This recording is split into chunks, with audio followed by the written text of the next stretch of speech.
guys, welcome back to the channel, and today we will be reacting to Top 10 bizarre coincidences that happened on the same day. Number 10. Twins die in separate but identical accidents. March 5th, 2002. Everyone should have a twin. I mean, it's the greatest thing on earth. Identical twins share a bond like no other. Same birthday, identical DNA, and some even claim they can feel each other. It's so weird. Same accident, same day, but... well, I mean... What? But what are the odds of identical twins meeting their end in separate accidents on the same day, in the same location, and in an eerily similar manner? On March 5th, 2002, a 70-year-old man was riding his bike in Rahe, Finland, when he was hit by a truck and killed instantly. Roughly 2 hours later, his identical twin brother cycled about a mile away on the same road when he too was hit by a truck and lost his life. The incidents were especially confounding, as the family hadn't even been informed of the first accident when the second one occurred. Say, man, do you want to see how it's... That's so fucking weird. Oh, I would feel like that street is just problematic.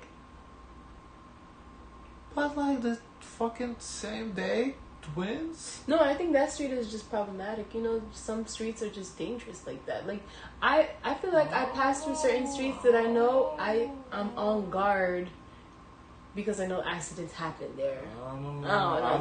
This one is... I don't know. Shake it up. No. That's weird. I trust you to make it look good. That's Number weird. 9. The deaths of actor Josh Ryan Evans and his on-screen character, August 5th, 2002.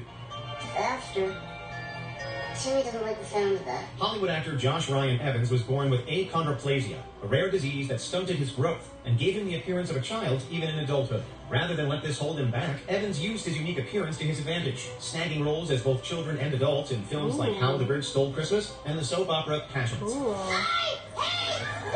That is so In cool. 2002, after 3 years on the show, Evans left Passions to undergo critical heart surgery, and his character was killed off in a bizarre twist. The episode where his character dies aired on August 5th, the same day Evans tragically passed away during surgery. He was only 20 years old and just 3 feet 2 inches tall. Jimmy, please. No. Number 8. The US and the UK get their own Dennis the Menace. That was weird, yeah. The US and the UK get their own Dennis the Menace. March 12, 1951. Dennis the Menace was a character never seen before in British comics. He was restless, impatient, and above all, naughty. Depending on where you're from, Dennis the Menace might bring to mind either a blonde, round-faced troublemaker in dungarees or a spiky-haired rascal in a red and black striped I know shirt. him as a This is because blonde. there are actually He was a bad For me, blonde. it's blonde also. 2 versions of Dennis. The former, created by American animator Hank Ketchum, while the latter was a brainchild of British cartoonist David Law. What? This. Here's where it gets weird. Despite sharing the exact same name and other common traits, these 2 characters had absolutely nothing to do with each other. Neither Ketchum nor Law knew about the other's creation beforehand. Even stranger, both comics hit shelves in the US and the UK on the exact same day, March 12, 1951. That's the Dennis the Menace I know from this movie. Number 7. The deaths of multiple Writers and one president. writers and 1 president, November 22nd. And it was so incredible. These 2 men died the same day, died in such a different circumstances. November 22nd, 1963 is a date etched in history for all the wrong reasons. On that fateful day, Dallas, Texas was bustling with crowds eager to see President John F. Kennedy. But as his motorcade rolled through, Kennedy was fatally struck with 2 bullets fired from a nearby building by Lee Harvey Oswald. I seen his face when it hit, his ear blew off, and he turned just real wide. The media frenzy over this assassination was so overwhelming that many didn't notice the literary world also took a hit. Renowned English writers C.S. Lewis, famous for the Chronicles of Narnia series, and Aldous Huxley, best known for Brave New World, both died on the same day. Coincidentally, exactly 30 years later, on November 22nd, 1993, another British author, Anthony Burgess, who wrote A Clockwork Orange, also passed away. I wish I'd written it. I wish I had the idea. I wish I knew what Huxley had to know. Number 6. Theodore Roosevelt's... Why was that weird? Well, because it's saying, like, okay, yeah, the president died, but there was also other well-known people who also passed but away. there's shitload of people that die every day. Yeah, but it sucks to die the same day as someone well-known dies, because then you get overshadowed. I know for Michael Jackson's death, Farrah Fawcett died that same day, but no, everyone forgot about Farrah Fawcett. No. Yeah, but the video is supposed to be bizarre coincidence. I didn't see no coincidence about that. The people just died. They're mild. What? Wife and mother died, February 14th, 1884.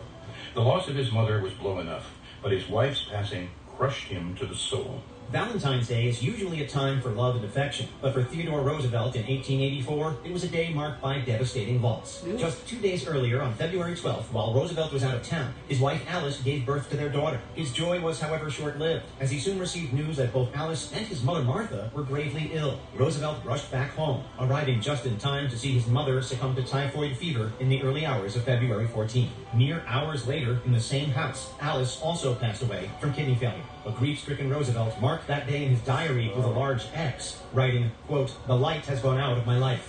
He once wrote that life and death That's sad. That's sad. Wow, unfortunate. are both part of the great adventure, and that since man's end was to die, he should accept the inevitable and go down to darkness. Number 5. Mein Kampf and the Diary of Anne Frank enter public domain, January 1st, 2016. Juden, in German, the Jews. It's one of the words that appears most often in Mein Kampf. It appears 307. Is it banned here in the States? Because I believe it's banned in Germany, right? Wait, my Kampf? Yeah. I don't know. 23 times. In the European Union, copyright law grants authors rights to their works for 70 years after their death. This rule resulted in a darkly ironic coincidence. As both Anne Frank and Adolf Hitler died in 1945, their books, Frank's Diary and Hitler's Mein Kampf, entered the public domain on January 1st, 2016. The diary, a poignant account of a Jewish girl hiding during the Holocaust, contrasts starkly with Hitler's hateful manifesto, which fueled the very atrocities described in Frank's account. Mein Kampf continues to be read. Nazism, the Third Reich, Hitler, fascinate.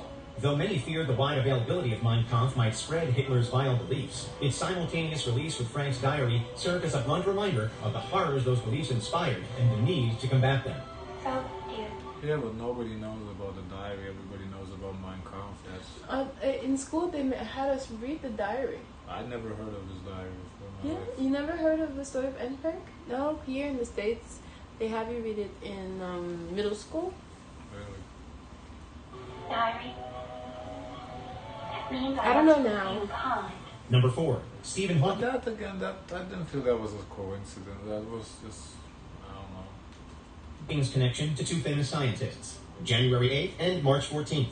It will be very difficult that somebody will take the place of such a great scientist. Stephen Hawking was a genius in every sense of the word. Throughout his illustrious career, he developed groundbreaking work reshaping our understanding of theoretical physics and cosmology. But his life was bookended by cosmic coincidences that were nothing short of uncanny. Hawking was born on January 8, 1942, exactly 300 years after the death of Italian physicist and astronomer Galileo Galilei. By the looks of this, he seems destined to carry on the scientific torch. After I announced my theory of Hawking radiation and the later discovery of exploding black holes, a procession of international awards followed. After being diagnosed with Lou Gehrig's disease at 21, Hawking defied the odds and lived to 76, passing away peacefully on March 14, 2018. In another strange coincidence, this happens to be the birthday of another great scientist, Albert Einstein. Talk about a cosmic connection. All the great scientists. I guess we can say this was a coincidence. We got one right here. Fantastic. Amazing. Number 3, The Curse of the Billy Goat, October 22nd. Kick him out of here! You kick him out of here! I don't care if he has a ticket! You get out of here! Okay, this one might sound a bit silly, but just stick with us. Back in 1945, a diehard Chicago Cubs fan named William Sionis attended the World Series with his pet goat. But as the goat's antics annoyed the other fans, Sionis was kicked out of the stadium. A furious Sionis allegedly cursed the Cubs, vowing they'd never win another pennant. And angry Sionis responded by placing a curse on the franchise, claiming the Cubs would never win another World Series. Sure enough, the Cubs lost that year and kept losing, even after Sionis passed away on October 22nd, 1970.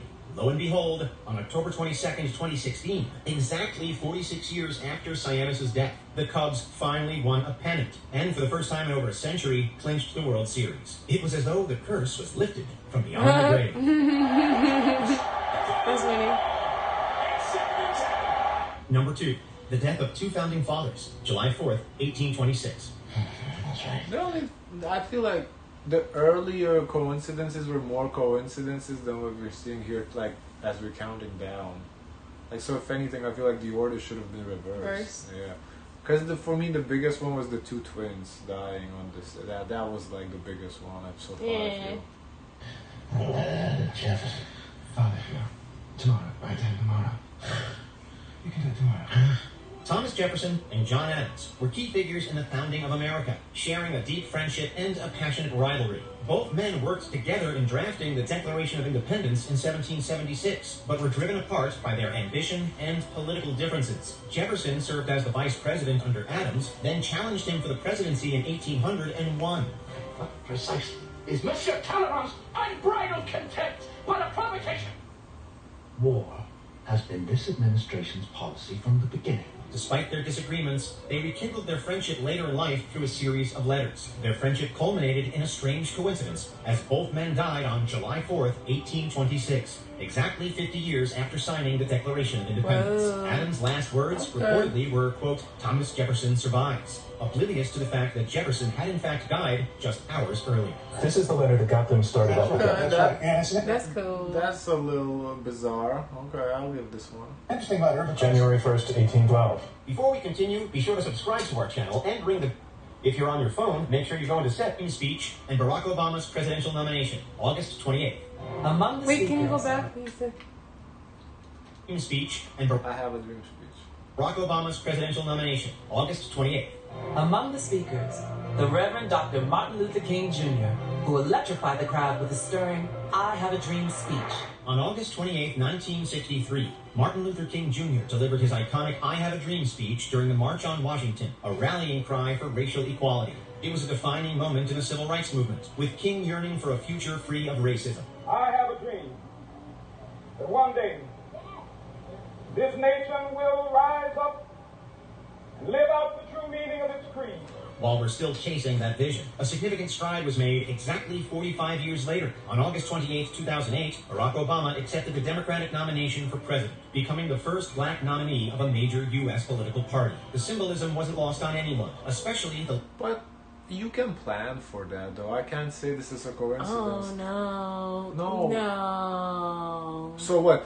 It was time for him to accept speech instead of doing on the 27th. They said, oh, 28th is anniversary of I don't know. Let's do it on the 28th. Like, how That's do easy you to saying plan. that everything's like orchestrated that way? Well, but somebody was looking it up and they're like, oh, look at this. Then it would be best for you to do it at this Yeah. day because of the symbolism. Yeah. I mean, that's really thinking ahead. Yeah, but I feel like that can be orchestrated. Like, this is not a coincidence to me. late Congressman John Lewis, who had been at the March on Washington and recognized... He had been there. He had been at the march. He knows when it happened. No. I remember this story. This was so cool. This moment as a step towards realizing King's dream. This election is our chance to keep, that is so crazy, in the 21st century, the American promise alive. Did we miss any other eerie coincidences that occurred on the same day? This one was orchestrated. I don't know. Let us know. It's not a coincidence. I think it was super dope. I'm not saying it's not dope. I'm just saying it's you're talking too intentional. much. Let it have the moment. Whatever. Let the moment be. Okay, sure. Guys, of course, let us know your thoughts. Don't forget to like, comment, and subscribe. Join the Discord and as always, share as much kindness as possible.